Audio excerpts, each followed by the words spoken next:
J'étais à 30 000 € par mois il y a quelques mois, on a passé la barre des 237 000 € de cash collecté. Il y a quelques mois, je détestais mon activité. Et tu détestes sûrement ton activité. T'as pas un problème sur le business, t'as un problème dans les actions. Ton business actuellement dépend de toi, de ta présence, de ton énergie. Je pense que t'as un problème de leads, je pense que t'as un problème de call bouquet. En réalité, ton seul problème, c'est que tu es l'esclave de l'activité. Tu es devenu l'ennemi de ton business puisque tu as les mêmes systèmes que lorsque tu étais seul et ça à l'encontre de la croissance que tu vises. Viser 50 à 100 000 € par mois et à l'opposé d'avoir un business qui dépend de toi, de ta présence. T'as un problème de système, c'est le seul problème que tu as dans l'activité. Je vais rentrer en détail sur comment sortir de l'opérationnel, comment je l'ai personnellement fait et comment décorer les tontons de ce que tu gagnes. Puisque je veux que tu réalises que plus tu vas gagner, si tu gardes les mêmes systèmes, plus tu vas détester l'activité et plus tu vas te sentir coincé dans ton propre business. Pour te faire un topo, il y a quelques mois, j'étais à Miami et c'est à ce moment-là que j'ai une réalisation et c'est grâce à ça que j'ai pu mettre en place tous les systèmes que je vais te révéler pendant les prochaines minutes. J'étais avec ma mère et ma petite sœur, je leur avais pris un voyage à Miami et ma mère m'a dit quelque chose qui m'a marqué honnêtement, sincèrement, et c'est pour ça que j'ai pris la décision de restructurer l'activité. Je pensais que c'était bien de travailler dur, je pensais que c'était bien de publier toutes les vidéos, de tout faire moi-même parce que, après tout, personne ne va aussi bien faire le travail que moi. C'est ce que je pensais. C'est faux. Ton équipe n'est pas le problème, tu es le problème par ton incapacité de créer des systèmes, de manager, de créer une culture qui donne envie de rester dans ton entreprise et de travailler mieux que toi-même sur leurs domaines respectifs. Et ma mère m'a dit que j'étais avec elle, avec ma mère et ma sœur, mais que j'étais pas présent. J'étais sur mon téléphone, j'étais en train de stresser par rapport aux Reels que je devais publier au décalage horaire par rapport à la France. J'étais en train de stresser parce que je devais répondre aux messages WhatsApp, puis ensuite j'avais un appel avec un client et je retournais à l'appartement. Et j'étais même pas capable, mais c'est la raison pour laquelle je fais du business, de profiter avec les membres de ma famille pour qui j'avais pris un voyage. Et donc j'ai tout restructuré sur l'activité sur les 4 pôles les plus importants. La manière dont je gère mon acquisition, et donc les systèmes derrière, la manière dont je gère ma conversion, particulièrement sur le setting, on va en parler, parce que c'est un sujet qui revient constamment et je sais à quel point ça te bloque. T'en arrives à un stade où t'as sûrement même supprimé ton setter et tu l'as remplacé par une intelligence artificielle, ou encore tu changes constamment le setter, ou même encore pire, tu gardes un setter qui est mauvais et t'as une aversion à la perte de le virer alors que tu sais pertinemment soit qu'il est mauvais, ou encore que tu es mauvais parce que t'as pas créé les systèmes pour qu'ils deviennent compétents et qu'ils te ramènent des appels bouquets. Et le dernier point, comment je délivre un service de qualité sans que ce soit relié à mon temps. Beaucoup de personnes sur le marché ont une très mauvaise réputation, et c'est pas forcément qu'ils scamment ou qu'ils ont des mauvaises intentions, mais simplement qu'ils savent pas comment jauger pour délivrer un service de qualité sans que ça dépende de ton temps, soyons honnêtes. Tous les gens qui te demandent des one-one, etc., tu sais très bien qu'à la fin de la journée, tu peux pas donner le même temps que lorsque tu avais 10 clients, une fois que tu veux scaler une activité à 1 million d'euros par mois ou même 100 000 € par mois. Puisque ton temps est encore une fois relié à ce que tes clients peuvent avoir comme un résultat. On a des clients qui ont des résultats exceptionnels, par exemple Yanis qui est passé de 25 à plus de 170 000 ou plein d'autres clients, et pourtant je leur donne pas forcément autant de temps que lorsque je commençais mon activité. Mais je leur donne les outils et le véhicule nécessaire pour atteindre leurs objectifs. Donc commençons sans perdre plus de temps sur l'acquisition. Je vais t'expliquer l'équipe qu'on a en interne. J'ai mon contenu court, j'ai mon contenu long. Sur le contenu court, on a à la tête du business le Head of Content. Avec le Head of Content, il va gérer les scripts des vidéos. Je vais t'expliquer précisément ce que je gère. Il va gérer les scripts des vidéos. Il va gérer l'idéation des vidéos. Donc j'ai le concept, j'ai l'idée de base, mais il va voir comment il peut mettre les choses en forme. Donc réussir à transformer mon idée en quelque chose de très clair, en miniature. Parce qu'il y a 3 piliers sur YouTube, A, C, R. Attirer l'attention, miniature, faire cliquer, donc sur des vidéos, le titre, et ensuite faire rester, donc le montage, etc., la gestion de l'équipe. L'idéation, le management, tout ce qui est en rapport avec filmer, donc l'organisation, la caméra, la luminosité, les lieux. Là, actuellement, on est dans mon appartement, donc c'est plutôt simple, honnêtement. On essaie de simplifier les choses au maximum. Il y a un autre point, c'est que je retire de la friction, je retire de l'espace mental. J'ai pas envie d'avoir à filmer une fois dehors, puis une fois dans le hall, ou une fois à l'appartement. Et non, je filme constamment au même endroit mes vidéos et on prend de l'avance. On a énormément de vidéos d'avance. On est très bien organisé par rapport à ça. Donc principalement, c'est des points qui gèrent le script, l'idéation, le management et filmer les vidéos.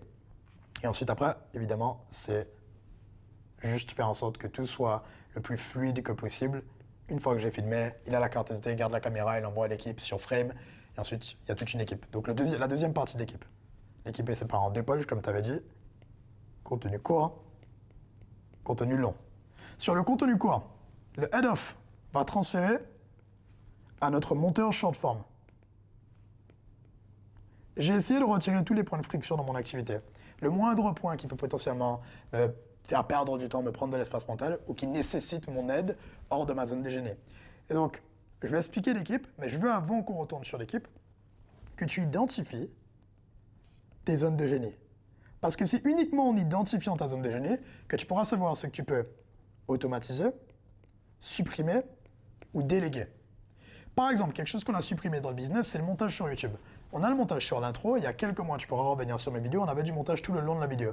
Ça prenait trop d'espace mental, j'étais pas naturel, etc. Fallait gérer trop de choses en amont. Et j'ai vu qu'il n'y avait pas un retour sur investissement à faire du montage, puisque que je fasse ou pas, dans tous les cas, on a des meilleurs chiffres quand il n'y a pas de montage, puisqu'on veut attirer des gens. Si tu regardes encore cette vidéo, je sais que tu es engagé, je sais que tu es dans mon avatar client, que tu es fondateur, que tu es infopreneur, que tu es coach, parce que quelqu'un qui n'est pas dans l'avatar, il va pas regarder la vidéo. Il a besoin de montage, il a besoin de dopamine pour rester. J'ai pas envie de travailler avec des gens comme ça. Donc j'ai juste supprimé le montage. D'autres choses, j'ai délégué. D'autres choses, j'ai automatisé, on va en parler justement sur la partie delivery. Et donc identifie ta zone de génie. Et ta zone de génie, c'est simplement quelque chose qui est cohérent avec le taux horaire que tu vises. Imaginons que tu sois à 30 000 par mois actuellement et que tu vises 100 000. Je veux que tu identifies le nombre d'heures que tu travailles par jour ou que tu souhaites travailler par jour. Et ensuite, tu divises évidemment, tu fais les calculs et tu identifies ton taux horaire. Et tu ne fais que des tâches qui sont dans ton taux horaire. Beaucoup trop de fois, par exemple, je vois des gens qui délèguent pour déléguer. Je fais jusqu'à maintenant une partie des appels de vente. Parce qu'en appel de vente, en moyenne, notre cash collecté moyen sur le premier appel, notre moyenne de paiement sur le premier appel, il est entre 15 à 20 000 euros. Est-ce que mon taux horaire est au-dessus de 15 à 20 000 euros pour le moment? Non. Donc ça fait sens, parce que 1 million d'euros par mois, c'est 33 000 euros par jour. Mon taux horaire est largement dans le ratio de 15 à 20 000 que je peux potentiellement encaisser. Est-ce que ça en vaut la peine de faire l'appel? Oui. Et tu dois juste calculer comme ça. Est-ce qu'il y a quelque chose qui vaut plus que faire l'appel actuellement, là maintenant? Oui, potentiellement faire du contenu, faire des vidéos YouTube. La vidéo YouTube, ça prend quelques heures par semaine. Une fois que j'ai fait ça, faire l'appel de vente fait sens. Beaucoup trop de coachs, ils délèguent l'appel de vente. Pourquoi? Ça fait même pas sens de déléguer, il délègue pour déléguer parce que ça sonne bien de déléguer. J'ai mon closer, mais ton closer close souvent moins que toi et le closer va quasiment tout le temps closer moins que toi, même quand tu es un A-player parce que les gens s'attachent à toi et à ta personal brand. Close encore si ça va dans ton taux horaire. Donc tu définis pas ton taux horaire sur ce que tu fais maintenant, mais sur ce que tu comptes gagner parce que ça te permet de prendre des décisions qui te permettront d'atteindre ton objectif. Tu ne deviens pas quelqu'un qui gagne 100 000. Tu agis comme l'entrepreneur à 100 000 euros par mois, tu prends des décisions, tu prends des risques, et naturellement la somme va se manifester. C'est pas de la manifestation, c'est juste des mathématiques évidemment, parce que c'est en faisant des choix que la somme va arriver dans ton compte bancaire et dans ton activité. Donc détermine le taux horaire et automatise, supprime, délègue tout le reste. Donc ta zone de génie, souvent c'est le contenu, call de vente. Tout ce qui vient entre les deux, toute la moindre tâche qui peut s'accumuler, tu dois supprimer du business. Quelque chose de très simple qui me prenait du temps. Quand on avait les vidéos sur mon téléphone ou sur la caméra ou sur Drive, je devais aller sur la carte SD, aller sur mon Drive, envoyer. Et quand tu es sur Drive, tu le sais autant que moi, mais tu es sur Drive, tu dois checker si ça envoie bien. Après, tu es sur ton YouTube. Ça prend quoi? Imaginons que tu as un Wi-Fi qui est moyen.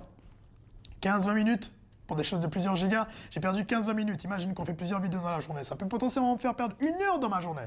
Donc, qu'est-ce qu'on a fait? Le Head of Content garde la caméra et gère à 100% et met son espace mental dessus puisque c'est son domaine respectif. Moindre petite tâche qui crée de la friction et qui t'empêche de bien te concentrer sur ce qui compte, supprime justement et simplifie.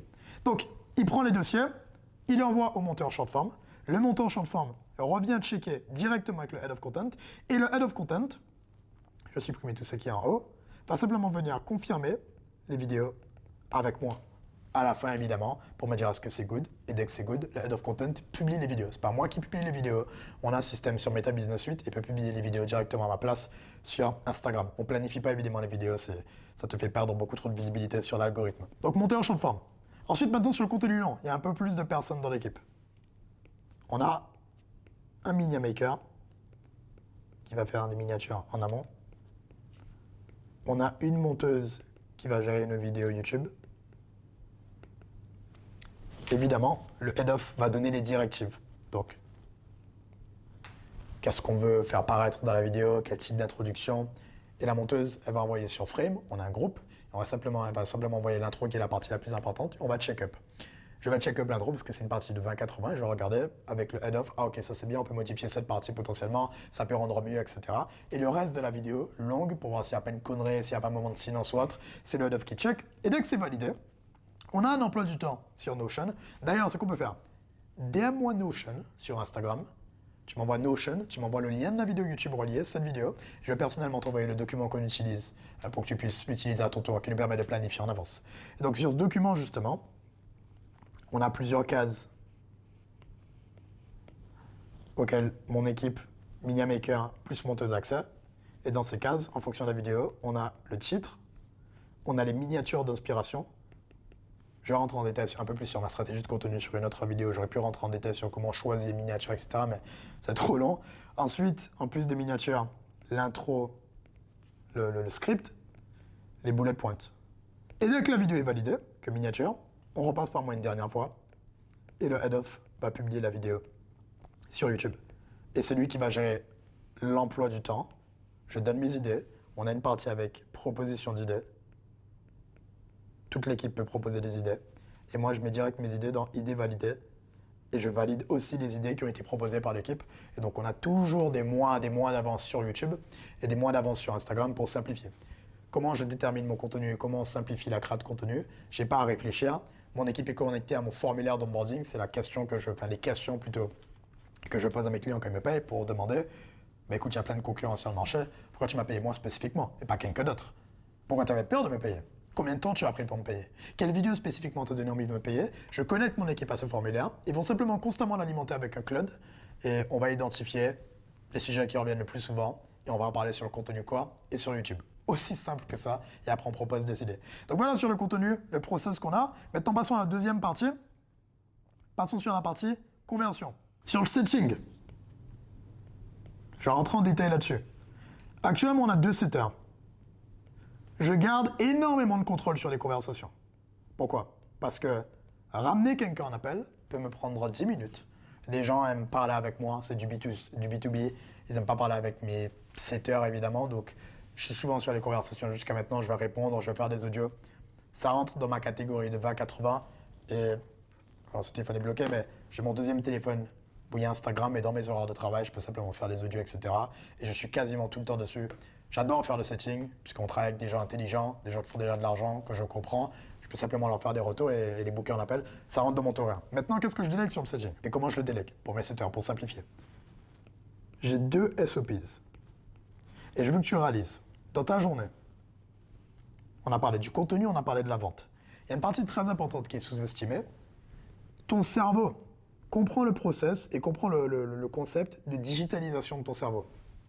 Tant que les informations et que les choses que tu fais restent dans ton cerveau, alors encore une fois, tu n'as pas de système, ton entreprise dépend de toi.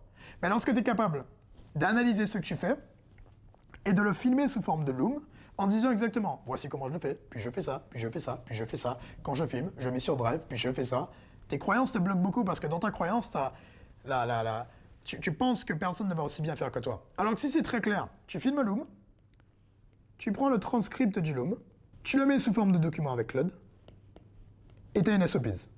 Et tu as une procédure très claire que tu vas envoyer à tous les membres de ton équipe. On a un document, on pourra mettre au montage directement. On a un site web exceptionnel. On centralise toutes nos SOPs dans l'entreprise, donc Build and Sell. SOPs setting, SOPs closing, etc. Et on centralise tout. Et donc dès que quelqu'un rentre dans l'entreprise, on lui dit écoute, bienvenue, voici le NDA, voici le contrat. Et voici ton mot de passe pour accéder à l'espace setting, et voici toutes les SOPs. Pourquoi c'est important d'avoir des systèmes? Pourquoi je suis très motivé à t'expliquer pour les prochaines secondes? Parce que quand tu as des procédures, non seulement ton business ne dépend pas de toi, parce que tes actions quotidiennes, tu as compris qu'il faut les digitaliser, et tu vas mettre ces actions sous forme de documents écrits et sous forme de Loom, et non seulement également, tu auras 2 choses. Tu n'auras pas l'aversion à la perte, je vais t'expliquer pourquoi. Tu peux recruter beaucoup plus des players, et tu vas beaucoup plus vite. Parce que, aversion à la perte. Pourquoi tu as peur de virer ton setter ou de le remplacer? Parce que tu sais à quel point tu n'as pas de procédure, tu sais à quel point tes informations sont dans ton cerveau et donc il faut faire plein d'appels pour digitaliser, donc ça prend 20 ans. Et donc ça prend 2 semaines pour remplacer un setter. Étant donné que tu gagnes peut-être 30 à 40 000 euros par mois, tu vises 100 000, on part du principe que tu as 30 à 40 000, tu perds des dizaines de milliers d'euros par semaine à ne pas être capable de remplacer le setter. Et donc tu préfères garder quelqu'un de mauvais que de juste virer cette personne parce que tu n'as pas de SOPs. Si je dois mettre une priorité ce soir, prends les choses que tu fais, filme Loom en train de faire et digitalise et tu pourras déléguer à une équipe. Ça nous prend précisément 2 jours pour qu'un setter book son premier call. 2 jours. Évidemment, on est très lent sur le recrutement, on est très exigeant, mais dès qu'on envoie les SOPs, c'est tellement clair que ça nous prend 2 jours. J'ai 2 SOPs que j'ai créés et plusieurs cas de scénarios, plus un Loom d'action quotidienne que j'attends de mon setter. Et en fonction de ça, il arrive, il regarde, il peut attaquer le setting assez rapidement. Même chose pour le closing. Plusieurs extraits d'appels de vente, de nos meilleurs closers, ou même des appels que j'ai pu faire. Quelles sont les objections qui reviennent le plus souvent? Comment répondre à ces objections? Quand quelqu'un rentre, tout est digitalisé et peut travailler avec moi assez rapidement. Maintenant, sur la delivery. plusieurs points. J'avais fait une vidéo sur la delivery. Je vais rentrer en détail sur ce point. Je vais t'écrire les points à mettre en place. Hop. Sur la delivery, 3 points. Véhicule, digitalisation et sales team. Ce que j'entends par véhicule, au bout d'un moment, tu n'auras plus la possibilité de délivrer. J'avais fait un schéma, mais je ne sais même pas comment je vais faire le schéma honnêtement. De délivrer, on va dire, hop, satisfaction. Et là, c'est ton temps. Au bout d'un moment, évidemment, tu auras, j'aurais dû peut-être faire quelque chose avec volume de clients, etc. Mais tu vas comprendre mon idée. Plus le volume de clients va augmenter, plus ta capacité de délivrer va baisser, plus ton taux de satisfaction va baisser, parce que ton temps, encore une fois, est limité. Et donc, ce que tu veux faire, même chose que juste avant, tu veux digitaliser tes connaissances pour créer du levier sur les résultats clients. Parce que si tes clients dépendent de Call One pour avoir des résultats, alors tu auras une mauvaise delivery. Par contre, si les clients dépendent de SOPs, de call de groupe, de SOPs basés sur les clients, d'une intelligence artificielle qui répond à leurs questions et d'une plateforme, alors à ce moment-là, tu peux beaucoup mieux délivrer. Également, quand tes clients sont cadrés à uniquement poser des questions quand c'est pertinent et à ne pas poser la moindre question par rapport à leur vie, ils ont de meilleurs résultats. Tu sais, je veux que tu réalises, c'est faire du mal à tes clients que de leur laisser penser que c'est OK de te poser des questions inutiles.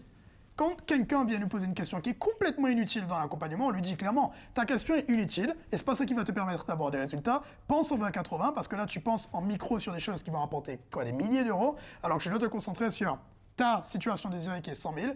Pose-toi des questions et commence à simplifier sur qu'est-ce qui manque pour qu'on atteigne 100 000. Pose-toi des questions sur les grandes actions, pas sur des micro-actions cumulées qui servent à rien, qui te donnent la sensation de bien travailler. Donc on va cadrer aussi, cadre ta delivery. C'est un point qui m'a beaucoup aidé, justement, pour sortir de l'opérationnel. Avant, justement, je ne cadrais pas, je voulais juste... Je pensais que comme quelqu'un me payait, ça m'était dû. Mais au final, je faisais du mal aux clients à ne pas leur dire la vérité. Quand quelqu'un me posait une question qui était inutile, qui n'allait pas l'aider, je répondais quand même. Et je prenais mon temps, j'allais faire un odieux. Non, ta question est inutile, ta question sert à rien, elle va pas t'aider d'atteindre ton objectif. Laisse-moi être honnête avec toi et te dire, ça sert à rien, pose-toi les bonnes questions. Voici un document pour t'aider à te poser les bonnes questions. Voici le 20-80 des choses que tu dois résoudre. Une fois que tu as pu résoudre ça, envoie-nous le document. Premier point très simple, qui aide énormément et grâce à ça, nos clients ont des meilleurs résultats. Donc, je veux que tes clients se concentrent sur, quand ils te payent, les résultats plus que le véhicule. Je ne veux pas que les gens te payent parce que tu es constamment présent. Parce qu'encore une fois, ce n'est pas ça qui apporte des résultats. Je veux que les gens se concentrent sur, il a pu apporter des résultats clients et on lui fait confiance sur le véhicule. Et ton véhicule, c'est souvent leur donner accès aux bonnes SOPs qu'ils peuvent consommer dès qu'ils rejoignent l'accompagnement et ils savent exactement quoi mettre en place. Call de groupe. Premier call avec toi, réduire la fréquence de call, où tu vas identifier les problèmes, et avoir une équipe en interne, que j'appelle une équipe de vente. Au lieu de rémunérer ton équipe de coach ou autre, ou quoi que ce soit, comme une équipe de coach, donc juste leur donner un fixe et penser que ça, c'est dû, qu'ils délivrent bien, tu vas les payer comme des vendeurs. Donc tu vas donner un fixe qui est minime, et tu vas uniquement les rémunérer, soit s'ils arrivent à upsell, soit s'ils arrivent à apporter des résultats aux clients. Également, comment j'ai recruté mon équipe? J'ai pas pris des gens et j'ai pas dit je recherche un CSM. J'ai soit pris des clients à nous qui font plusieurs centaines de milliers d'euros par mois, ou des gens qui ont très bon background en marketing, que je connais depuis des mois, et donc forcément qui peuvent apporter des résultats parce que je leur fais confiance. C'est pas un poste à traiter comme un autre poste comme closer ou setter. Tu dois vraiment prendre quelqu'un que tu connais, à qui tu fais confiance, parce que c'est ta réputation qui est en jeu. Et dernier point, c'est digitaliser. Toutes mes connaissances, tous les appels, tous les transcripts des appels, donc avec nos clients, c'est souvent les mêmes questions qui reviennent en boucle. J'ai pris tous les appels, et ce qu'on fait avec nos clients, qu'on met en place pour des clients à plusieurs centaines de milliers d'euros par mois dans Build and Sell, j'ai pris tous les appels, les transcripts, et j'ai simplement créé des SOPs qui répondent aux questions. Quand quelqu'un rentre, s'il a la même question sur comment optimiser son profil Instagram, pour telle niche spécifiquement, comment régler le problème avec mon setter, voici les SOPs, voici 2 exemples de SOPs, toutes niches confondues. Il arrive, il n'a pas nécessité mon temps, et pourtant il a accès à des choses qui vont lui débloquer des dizaines, voire des centaines de milliers d'euros pour son entreprise. Parce que je sais que c'est un problème qui revient, et je me base sur ce que j'avais déjà dit, et je crée du levier sur mes connaissances, et également la satisfaction client. Donc avec ça en tête, c'est comme ça que j'ai pu sortir du business. Le point au début que je t'expliquais surtout sur identifier ta zone de génie et déléguer, automatiser, supprimer, c'est quelque chose qui va faire la différence. Et baisse ton niveau de tolérance. Tu tolères beaucoup trop de choses. Je veux vraiment que tu baisses ton niveau de tolérance et que tu arrêtes de tolérer des choses qui sont inacceptables. Tu dois faire uniquement les choses. Et c'est une façon de voir les choses, mais tu dois juste faire les choses qui ont le plus de levier. Pour, non pas toi, mais pour ton impact. Exemple, Si tu tolères de faire une petite tâche de merde comme rajouter quelque chose sur Google Drive, alors que pour toutes les personnes dans ton entreprise, ils ont besoin de toi pour que tu crées du meilleur contenu et que tu leur envoies plus de dossiers, à mettre du temps à faire 1 heure sur ça, ton head of content, il n'a pas forcément par exemple le contenu, il n'a pas ta pertinence à réfléchir aux idées de contenu, ton équipe n'a pas ta présence sur des appels de vente parfois, ton équipe n'a pas ta présence pour briefer l'équipe de delivery ou c'est potentiellement même un appel que tu aurais pu faire avec un client pour délivrer un excellent service. Tu dois déléguer, même chose pour les clients sur la delivery. À tolérer qu'on te pose des questions inutiles, tu minimises ton impact. Puisque par défaut, si ton client te paie, c'est parce que tu vois des choses qu'il ne voit pas. Donc quand tu acceptes de lui répondre à des questions de base qui se posent et qui ne vont pas l'aider à atteindre son objectif, tu lui mens à juste vouloir répondre à sa question plutôt que de lui dire « c'est pas la bonne façon de penser, voici les questions à te poser et c'est ça qui te permettra d'atteindre l'objectif pour lequel tu m'as payé ». Baisse ton niveau de tolérance, augmente ton niveau de standard par rapport à ton temps et ne travaille que dans les choses qui sont dans ton taux horaire. Et naturellement, tu auras un business qui va dans ton sens, où tu ne te sens pas bloqué, où tu gagnes plus, où tu as plus d'impact pour tes clients et sur ton marché, et tu crées de la confiance à long terme. Voilà, avec ça en tête, si tu as la moindre question, que tu as envie de travailler avec nous, encore une fois, je suis limité à 10% de ce que je sais. Et évidemment, regarder une vidéo YouTube, c'est pas ça qui va te permettre d'atteindre ton objectif de 100 000. Ça demande des informations spécifiques. Ce que je sais pour toi, pour ta situation, ton timing, ta niche, le prix de ton offre, etc., c'est des mathématiques, ce qui me permettra d'avoir de l'impact. Donc si c'est quelque chose qui est vraiment important, que tu veux vraiment atteindre les 100 000, en plus on rentre dans le Q4, et que tu es prêt à mettre le même niveau d'engagement par rapport à ton objectif et pas juste regarder des vidéos YouTube. Simplement, tu peux cliquer sur le lien en dessous, tu auras plus d'informations sur qui on aide, comment on les aide et au plaisir de répondre à toutes tes questions sur Instagram. Ciao, ciao.